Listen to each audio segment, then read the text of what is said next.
This episode of Walter World Today is sponsored by Small World Vacations, whose team of 40 agents are authorized Disney vacation planners, and they're recommended by MouseSavers.com. They're dedicated to your dreams and your dollars, so get your free price quote by going online to Small World Vacations at www.wdwvacations.com. Scopa? Where the magic begins. This is Walt Disney World Today. Give us 5 minutes and we'll give you the world.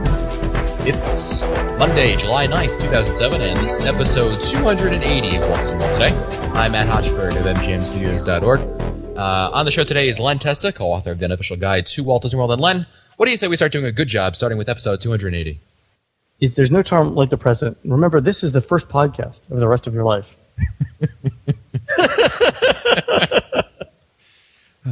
And also on the show is Mike Newell of Mouse World Radio. How are you, Mike? Where the magic begins.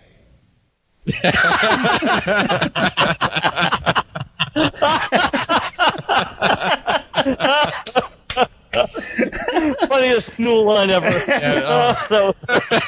That's it for me. I'll be here all week. Here, George Costanza. And also on the show is Mike Scopa of MousePlanet.com and All Ears Net. Welcome, Mike. Where the magic begins. Ladies and gentlemen, this is Commander Fulton. On behalf of our crew, I'd like to welcome you to Seabase Alpha. Well, you kind of gave it away there. The old Living Seas. Living Muppets. That was awesome. Well, no, you got to be more specific there, buddy. The movie? No. That's the ride. Hydrolators? The old- Hold on a second while Len pulls up the My entries. money's on Mr. Testa. We go up, Scopa. Where's it from? It's from the Sea Cab attraction from way back when. Pre-Nemo. Well, on today's show, we're talking about Saratoga Springs. And the reason why we're talking about Saratoga Springs is, Saratoga Springs has really, it's what I like to affectionately call an up-and-coming resort. It's a resort that a lot of people are going to be staying at in the coming months and years, I think. And a lot of it has to deal with the fact, first of all, that Animal Kingdom Lodge, if you haven't heard, is basically being closed because of construction on the new villas. So they're diverting all the people to Saratoga Springs. In addition, there have been people who've been offered free upgrades who've been staying at Pop Century to go to Saratoga Springs. And Saratoga Springs is the newest DVC resort. And we decided we would talk about this resort because we've kind of grazed over it. If you've listened to older shows, I'm sure you've heard us slam their transportation system. But we think that it really warrants talking about the entire resort, what you can expect there if you're going to go there, because it really is an interesting resort. Partially because in recent months they've announced rates for Saratoga Springs, and for a studio room, you can get a studio now for cheaper than a moderate resort with annual pass discount, which is a great deal. Yeah, it's actually a good deal. The rooms themselves at Saratoga Springs are good. It's the dining and the transportation that is not probably up to the average of other Disney resorts. But if you've got a car, it's fabulous. Well, let's talk about the rooms first, Len, like you mentioned. Because you said that those are good. How many square feet are we talking about in a studio? You'd have to ask me the square footage question. In a studio, we are probably looking at something like 355 square feet, which is roughly a moderate. A little bit larger than most moderates. Okay, it's about 40 square feet bigger than a moderate. So yeah, but it's not quite as big as most deluxes. So it's somewhere between the moderate and the deluxe. Now, we mentioned the Animal Kingdom Lodge, somewhere in there. Okay. And we mentioned that one of the things that we had was, the studio is obviously the most prevalent type of room. Newell, being Mr. DVC, having stayed in, I'm sure, a number of studios at Old Key West, among other DVC resorts, what can a guest expect to find in a studio room? A studio room. I've never stayed. In terms of amenities. I've never stayed at any of the studios at Saratoga Springs, but going by what's at Old Key West, they're probably the same. You're going to get yourself 2 queen-size beds, which you'll sleep 4 very comfortably. Get yourself a little kitchenette, which consists of a microwave oven, a mini fridge, a wet bar, which is really just a sink, and coffee pot. I think Saratoga is a little bit different in that it has a 1 bed and a fold-out couch. Okay, now that could be because some of the units also down at Vero Beach are like that. Some of the studio units also have the pull-out couch, which I think is a better option because if you're only going with 2 people, now you have the option of sitting on the couch, which really opens the room up. Oh yeah, totally. Yeah, definitely. I think so. In fact, I've stayed at a studio both at Old Key West and at Saratoga Springs, and I think I like the Saratoga Springs one a little bit better. So to your point, it's a lot more open. The ones at Old Key West, the ones that I've stayed in, they're sort of angular, like Right, they are. if they're so imagine so for our unofficial guide, so for our listeners who are It's hard not to plug that leg. It's hard not to get it plugged. So for our listeners, close your eyes and imagine a V. Now, for those of you who are driving, open up your eyes. But imagine a V. You actually enter the Old Key West studios, at least the ones that I've been, in sort of like the middle part of the V, the point of the V, which is an odd place to put a door. And it's not like a straight line to get to the bedroom, between the bedroom and the bathroom, which is just strange because if you're staggering around in the middle of the night like I was, Drunk. it was a challenge. That's right. Whereas no problem. Whereas with the Saratoga Springs, it was pretty straight. Yeah. So it is different. I did like it. And of course, it's all new, Len. All these rooms, which should be mentioned. Right, it's all new, and other than the studio, if you get like a 1-bedroom or a 2-bedroom, they've got walk-in glass showers. The bathrooms are quite spacious. I mean, it's not as nice as the bathroom I have in my house, but it's really nice for a hotel bathroom. The beds are pretty comfortable. Don't you get a whirlpool tub too? Don't you get one of those? No, I think you do. Not in the studio unit. Except for the studio. Yeah, not in the studio. No, unit. not in the studio. No, but you do in the 2-bedroom in the Granville as well. Mm-hmm. Not too bad. So you've got that. You've got a DVD player. Of course, you've got the internet connection. You've got the patio or the balcony outside. The room's tested really well when we checked for soundproofing. The lighting is pretty good. I thought the amenities were good. I would definitely stay there again. In fact, I think in terms of points, it's not as expensive as some of the other resorts for points. So it's. Oh no! I mean, like I mentioned, with an annual pass rate, I mean, you'd be smart to pay cash, and you could stay there for cheaper than some of them, some of the other moderate resorts. Yeah. So it's good that. Go ahead, Len. I wonder why they're trying to do that. I guess because they probably have not completely sold out of the DVC units there, but with the Animal Kingdom Lodge and the contemporary DVC coming online over the next couple of years, I think they're in a hurry to get these things sold. That's a good point. I mean, think this is the farthest DVC, right? Yeah, this is out there. Certainly it's. The other thing is, I think a lot of it has to do with trying to get people to, exposure to the resort. Because, like you said, Len, this isn't like the Polynesian where, or everyone's been to the Polynesian, the Grand Floridian, or you've been to the boardwalk area. This is a DVC resort that is out there, like you said. And unless you really are staying there really wouldn't be much reason to go there. And, by offering people an opportunity to stay there for cheaply, I think a lot of it is also, kind of that loss leader idea. That if they get people to stay there once, that they'll like it and they'll come back for it. Because they've got a ton of new rooms there. A ton of rooms there. They've just opened up that wing sort of to the northwest of the check-in facility. They were working on forever. As you drive in. Yep. Yeah, they finally opened that up. Yeah, they got 12 buildings, so it's a big resort. Now you were mentioning some of the other things. We talked about the rooms, Len. Some of the downsides really are the traffic, and what was the other one? On-site dining is really not that great. They've got one sort of quick service place, and then they've got one sit-down restaurant. The Turf Club, I believe, is it's called. If you read the dining review in the Orlando Sentinel, it was just hysterical. You should go. Now we got a link to it in the show notes.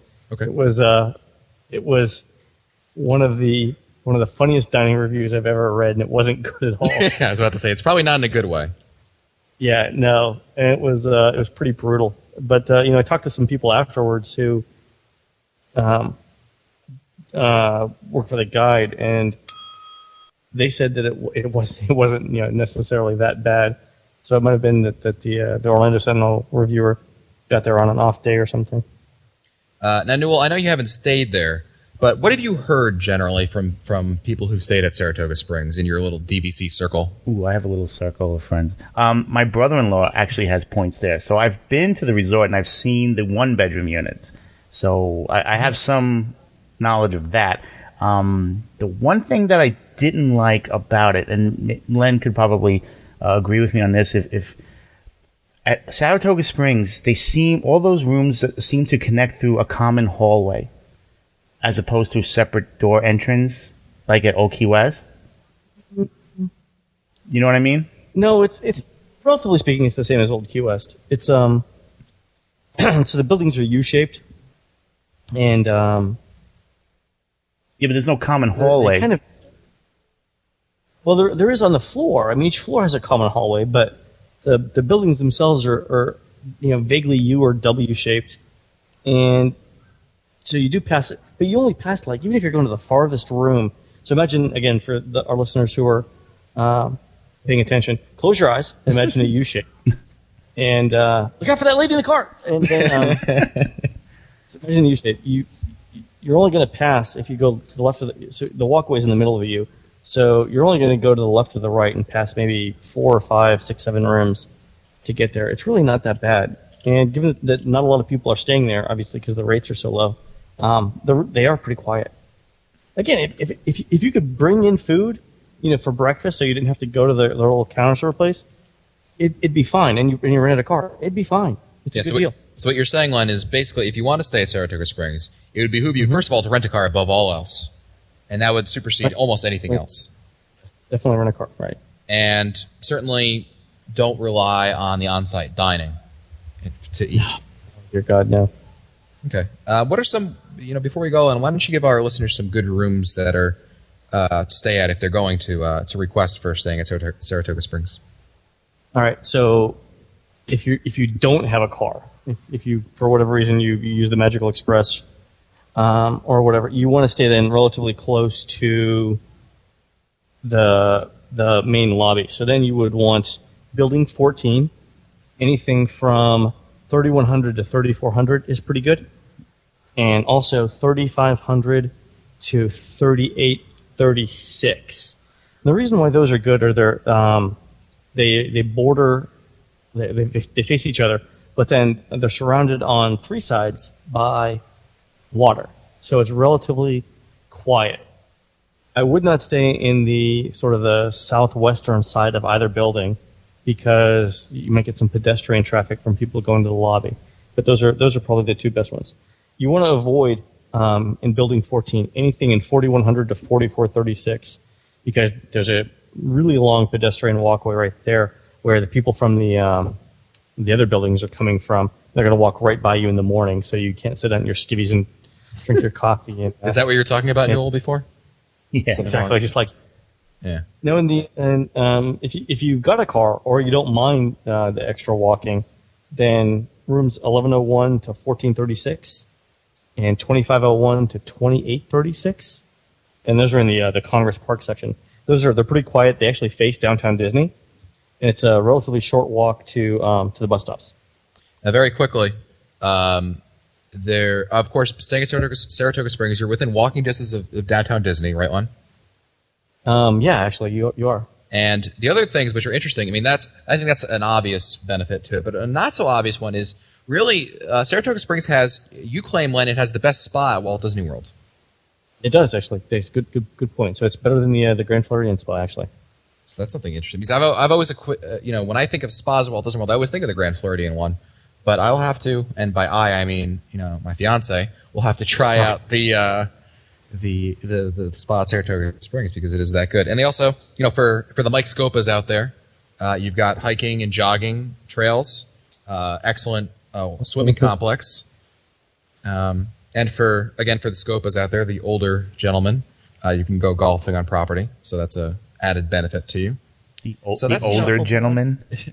The older shuffleboard. And yeah, who are you talking? Who you think you are? I'm no gentleman. He's just old.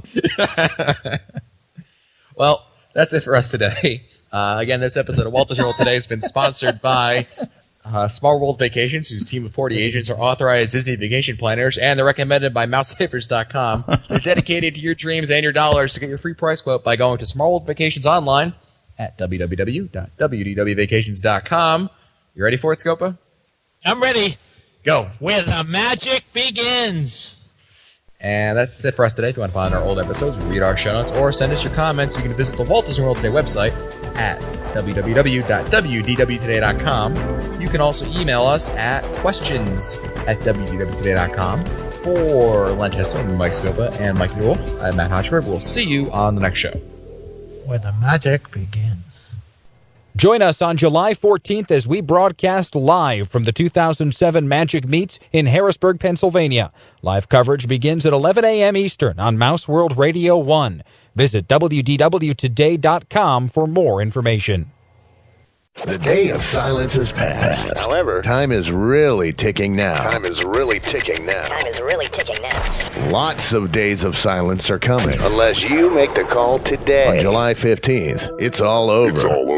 Internet radio will be gone forever. Nobody's going to like what comes next. High subscription fees, very limited choice, and the rich get richer. The word from the big record companies in their most recent press release, if you want to hear music, now you'll have to pay for it. Just watch it happen. Unless you take 5 minutes to contact everyone in Washington that represents you, both of your senators and your representative. Surf to SaveNetRadio.org to save Internet radio. SaveNetRadio.org. SaveNetRadio.org.